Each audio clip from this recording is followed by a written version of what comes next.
Okay. So we're going to move on to Revelation 18.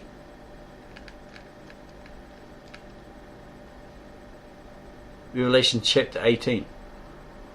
1. After these I, John, saw another angel who came down from heaven, who has great authority, and the earth glowed with his glory. Okay, so do angels actually glow like that? With so much glory? Do they have that glory? Perhaps. Or could it be saying, or symbolic, it's actually Yeshua Mashiach, or Jesus the Messiah, Jesus the Christ. But we'll go by what it says here. He saw this angel full of light, whatever, right? Okay? Glorious angel. And he cried out in a powerful voice as he said, there she falls, Babylon the Great, the dwelling place of demons, or inhumane creatures, evil demons, female and male, right? And the haunt of every evil spirit, and of every flying and hated spirit, and of every filthy and hated demon.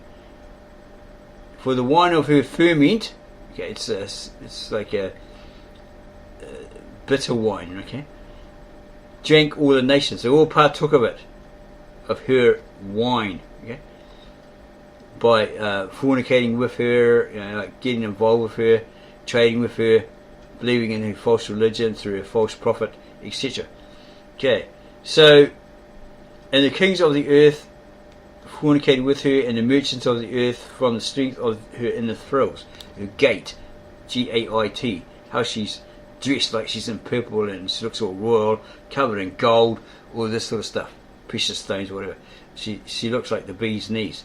So they're amazed by that, right? She looks like royalty, but she's really scarlet. Okay, and they became rich through association with her. And I, John, heard another voice from heaven that said, flee from her, get out of her, my people. There's people who believe in him, they're true believers in Yeshua Mashiach, or Jesus Christ. Okay, you're in her, so get out of her before you face her wrath that's coming from God, right? The plagues are going to be bestowed upon her, because what she's sown to, she's going to reap. So he's warning you, get out of there. Okay? Don't be partakers of it. Don't be loyal to that, and then you suffer because of the wrath coming upon her. So as not to be a partaker of her sins. In other words, also, don't be part of it, so you get convinced to do what she suggests. Idolatry, worshipping icons or false idols, bowing down to them, all that sort of stuff. And from her punishment that's coming upon her, that you may not be a recipient or a receiver of it, or a partaker in it, get consequences from it, right? For her sins have stacked up to heaven, and Allah, or God, has recalled her abominations. Okay? All these wicked things that she's done over the centuries. So pay her as she paid out. What she sowed to, she's going to reap. So give her double portions, right? Paybacks. For her sins have stacked up to heaven, and Allah, or God, has recalled her abominations. So pay her as she paid out, and repay her double, like her works. Of the cup that she mixed for you, mix her a double portion. So she put this falseness together, etc., and presented it to you, and you drank of it, you partook of it, accepted it as righteous or of the Christ or whatever, right? You're tricked by her, etc. How she swaggers in her gait, or the way she dresses, right? In here, looking good. Okay. How she swaggers in her gait. All these shall give her pain and grief, for in her heart she says, or in her mind she says, I preside, or I sit a queen. Okay. Over all, right? Neither am I a widow, nor will I see sorrow. Okay. Because of this, one day her punishment will come, death and travail and famine, and by fire she will burn. This is prophesied. For omnipotent is the Allah, or God, who judges her. He sees everything that went on, right? And they shall weep and wail and writhe over her. Okay, they'll wriggle and squirm, over her. The kings of the world, those who fornicated and showed off with her. They thought they were so smart, right? They're loyal to her, pleased allegiance to her, traded off her, did all the things that she was doing, partook in it, right? Thought they were smart, right? The bee's knees. When they see the smoke of her pyre, it's the, she's burning and this smoke is coming up, right? Yeah. As they stand from afar, from the fear of her agonies, is it going to happen to us? Because we are associated with her. As they say, woe, woe, or pity, pity, mercy, mercy on us, that great city, Babylon, that powerful city, for in 1 hour there came your judgment, the wrath of God upon you, okay, or whatever happened upon you.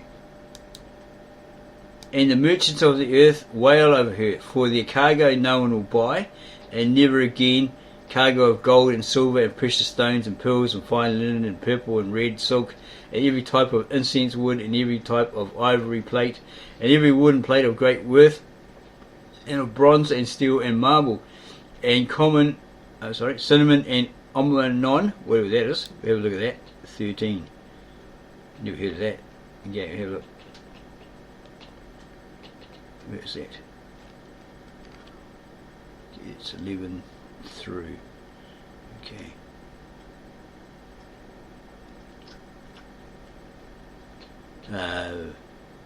Maybe it's a Chinese spice. 1813, a Chinese spice. Okay. That is what omninon is. Okay. And perfumes and myrrh and frankincense and wine and oil and flour and wheat and cattle and sheep and horses and wagon and hides and even human beings. So they're probably on the sly trafficking. And they've got people as slaves and they're selling them off. And the craving for your own front. Okay, so yeah, that involvement, like, all these different people that have like presented them with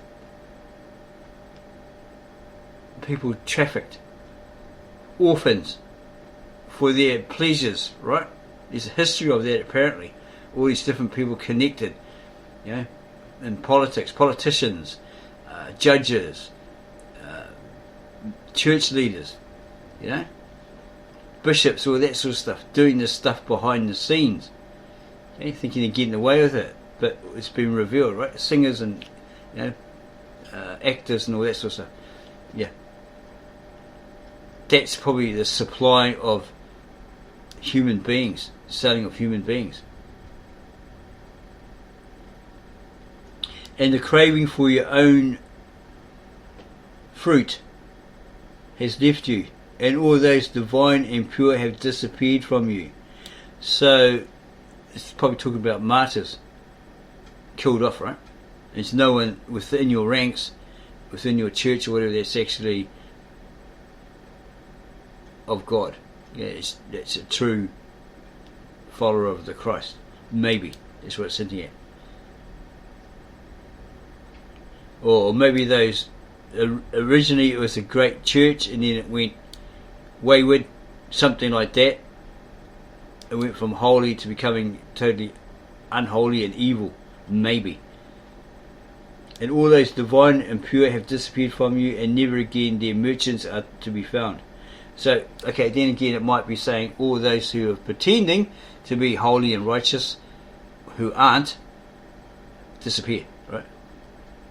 They're gone. Those who become rich from her stood from afar because of her fearsome punishment, the wrath of God upon her, right? And they cried and they wailed as they said, woe, woe, oh no, pity on us, oh no, oh my goodness. That great city dressed in fine linen and purple and scarlet, okay, she looks like she's royalty, appears to be royalty, but she's really a scarlet woman, Scarlet Letter. Winona Ryder's character had a thing for Daniel Day-Lewis, whatever his name was, Goody John or something, of that movie. And she really wanted him really badly, but he was married. He said no. She kept making advances, and she's just saying, "Oh, all these other people are like warlocks and witches," and because the what was it, that Inquisition, the guy was coming around and fighting, okay, everyone was dropping everyone in the poo, saying, oh, that guy's a warlock, that old man, he can't even walk. Yeah, he come to me, he goes, oh, I can't even walk. Oh, he came to me by spirit into my bedroom and he seduced me. Well, that sort of rubbish, right? That sort of thing. So they were put to death. Yeah, burnt at the stake, all that sort of stuff. Okay. So it's responsible for the deaths of innocent people, martyred, etc. And gold and precious stones and pearls, for in 1 hour was your wealth here destroyed. And every ship's captain, and every traveller, and seafarers, and every merchant marine stood from afar, and cried out as they saw the smoke of her pyre, that rising smoke of her fires, saying, what resembles that great city? There's nothing left of it. Yeah. What's left to see? What's left of that city burnt, right? Destroyed. And they threw dust over their heads, and they shouted as they cried and wailed, saying, woe, woe, woe, that great city, pity on that great city, by whom enriched themselves all those who had ships at sea from her preciousness, for in 1 hour she lay in ruins. Yeah. She's just gone, totally destroyed. Never to be seen again, right? But then it's got here, rejoice over her, O heaven, angels, apostles, and prophets, for Allah, or God, shall extract judgment on your behalf from her. All those martyrs, all those under the altar of God, according to Scripture, that were crying out, when, Lord, when will we have our vengeance? He says, just wait a little bit longer, rest a little bit longer, it's coming. Okay, chill out, bro, right? You know, that sort of thing. It's coming, okay? And that's what's prophesied. Payback.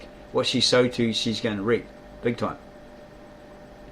And the angel took a stone like that of a great mill and threw it into the sea.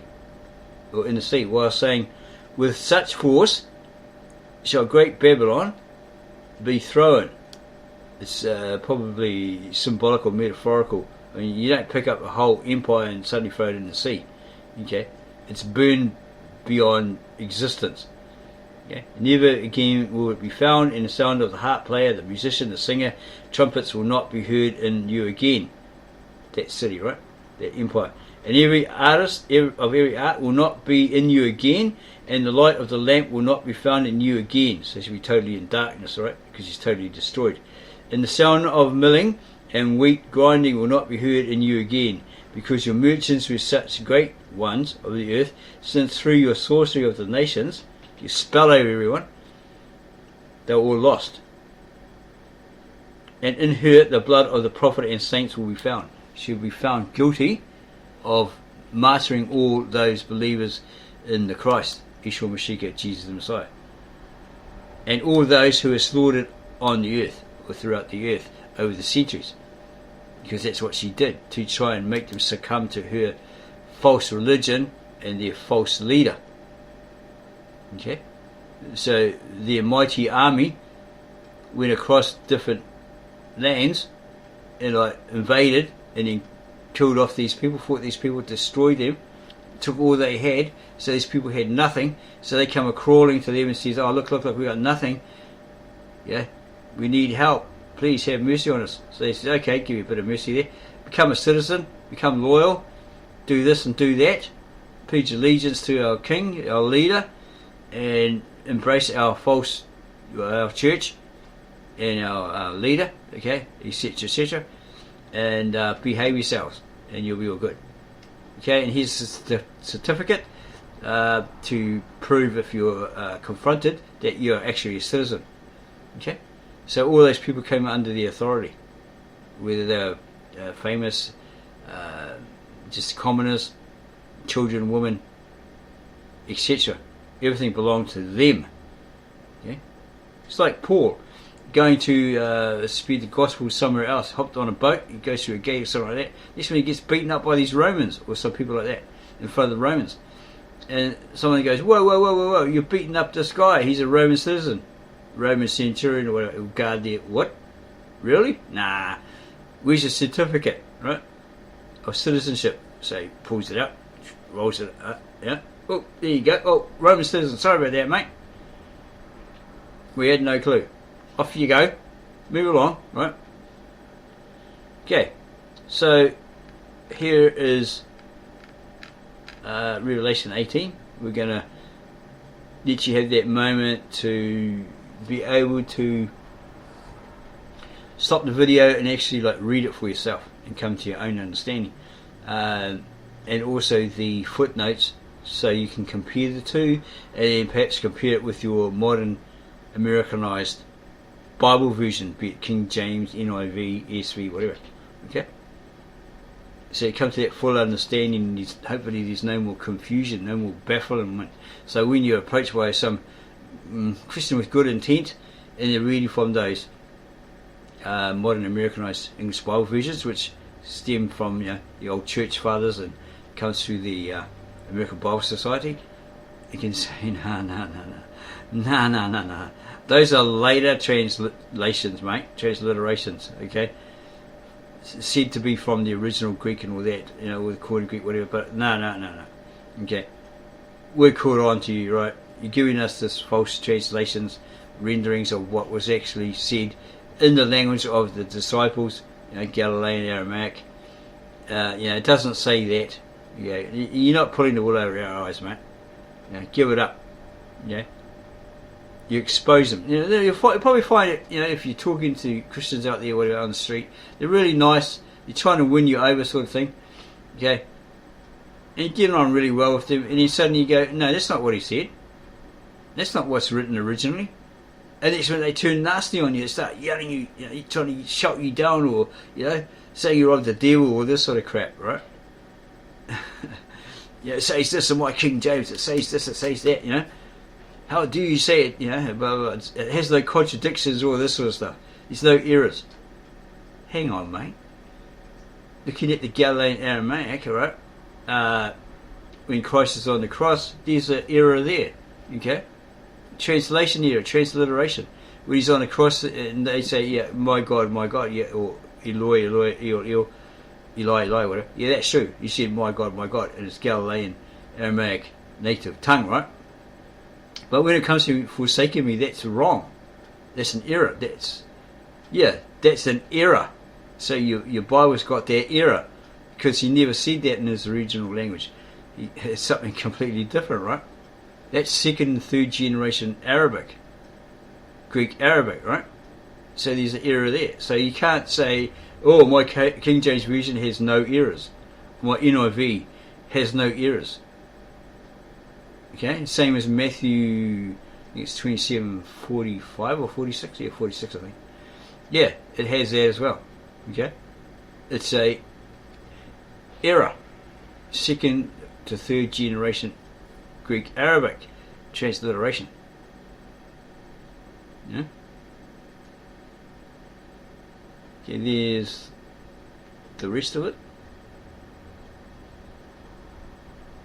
Revelation 18, before we move on to 19 and 20, which are quite short. So in sum, it's basically John having this vision, being told by the angel, this is what's going to happen. Okay, to this false church with this false leader, this empire, this other empire, world empire rises up, this nation outside of it, they hate her, hate this particular empire, they want to destroy her, they'll march on her to destroy her, put her to flame, she'll be no more, and it'll affect trade, all this sort of stuff, and then this will happen and this will happen, and she'll never be able to trade, she'll never be seen again because she's totally annihilated, and so forth. These are prophecies of events that are supposed to occur soon or in the future, right?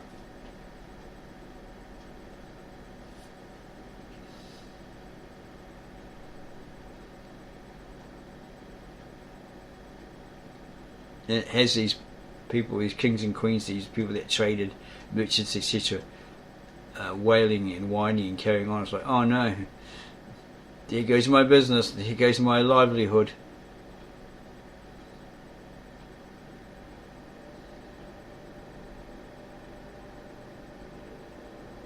Yeah, so looking at it, it's like, okay, in the footnotes here, down the bottom, I'm pretty sure it says it here. Talks about satellite states, the Soviet Union satellite states.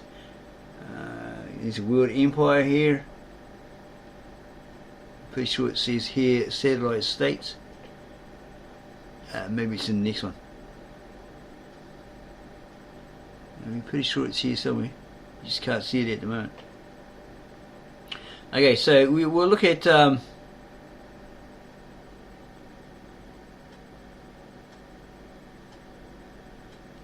Revelations 19. I'm pretty sure it's here somewhere.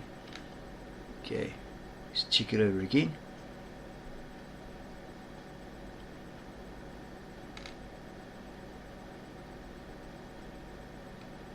Let's have a look here.